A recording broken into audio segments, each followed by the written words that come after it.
The Irish people will only be free when they own everything from the plough to the stars.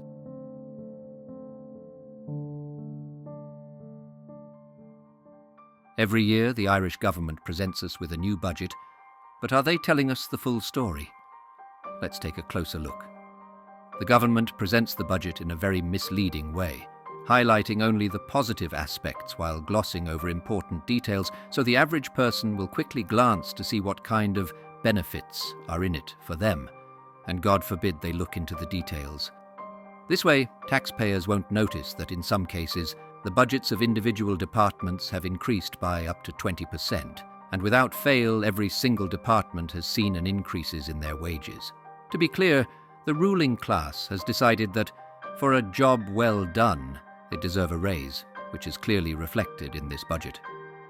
To start, the government website tempts us with information about the increase in tax credits and the standard rate cut-off point, as well as a 1% reduction in USC, the same USC that was supposed to be abolished years ago. This is followed by all the expenditure measures, including a strange €1 million per day investment in cycling and walking infrastructure.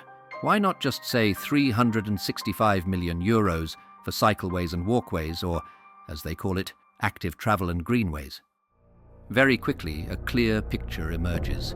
Yet again, Middle Ireland is being punished for working, while the criminally incompetent people behind this budget are digging an even deeper hole of economic dependency for those who require state support. The impact of this budget, including combined tax and expenditure measures, is expected to increase the disposable income across all households by 2%. But how much will the cost of living increase as a result? Also, keep in mind that many households won't benefit from the €1.99 billion temporary expenditure package, but will suffer all the shortcomings of this giveaway.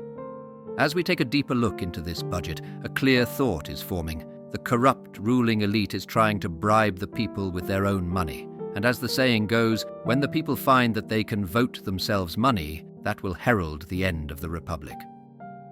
We all know that public officials are totally detached from reality and incapable of providing transparent and efficient management of public funds.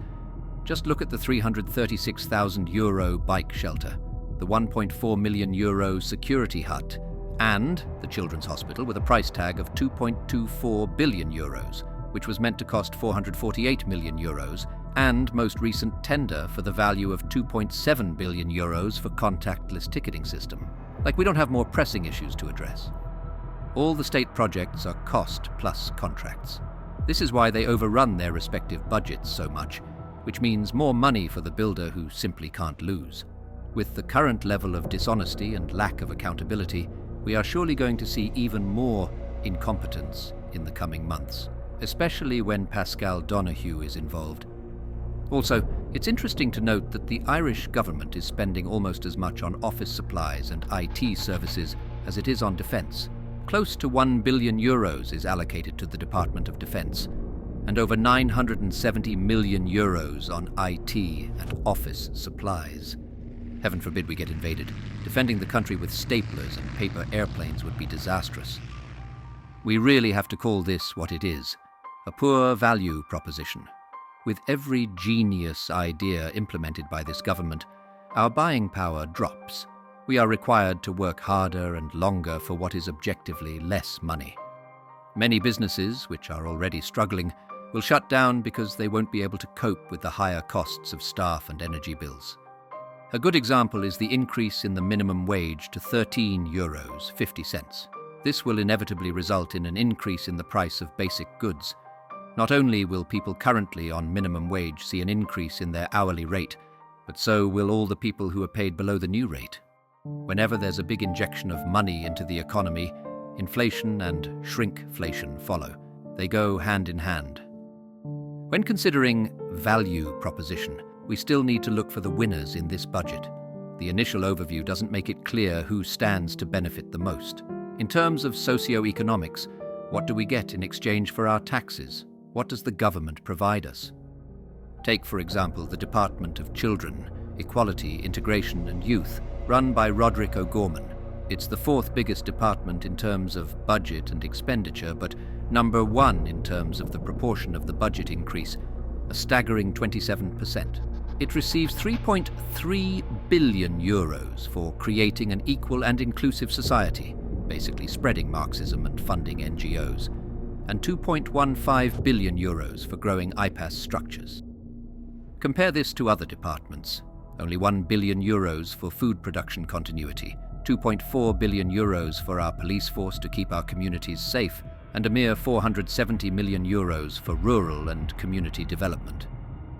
Here's another example that should make your blood boil. €4.7 billion for housing development and €2.15 billion specifically for IPS structures, a system that in no way benefits Irish people. I'll repeat, €2.15 billion to look after 32,000 people and €4.7 billion to look after 5 million people. And one more example for good measure. Despite the critical role of the Department of Enterprise, Trade and Employment, their budget has been slashed by 21% for 2025, making it lower than the government's spending on office supplies and IT. Even though they failed to meet key targets last year, their wages still increased by 11%. To put it in perspective, the entire budget for this department is half of what is allocated to IPAS, the system supporting international protection applicants. This raises an important question. Is the industrial immigration complex now Ireland's biggest industry? It certainly seems to be where the government's priorities lie. Something is seriously wrong here. And let's not forget the €810 million for the Department of International Cooperation, a government entity whose sole purpose is to give away our tax money to foreign nations. To add insult to injury, the temporary package of cost of living measures mentioned above adds up to €1.99 billion. Yet not every household in the country will benefit. However, the program to create a fair and efficient support for international protection seekers will benefit mostly foreign corporations and vulture funds, which don't even pay taxes in Ireland. As the examples show, the Irish government is far more interested in helping everyone else but its own people. We are expected to pay for this and suffer all the economic and social consequences. This is what you can call a poor value proposition in socio-economic terms. It's no surprise that more and more people are fed up with this nonsense. I'll leave you with this question to consider.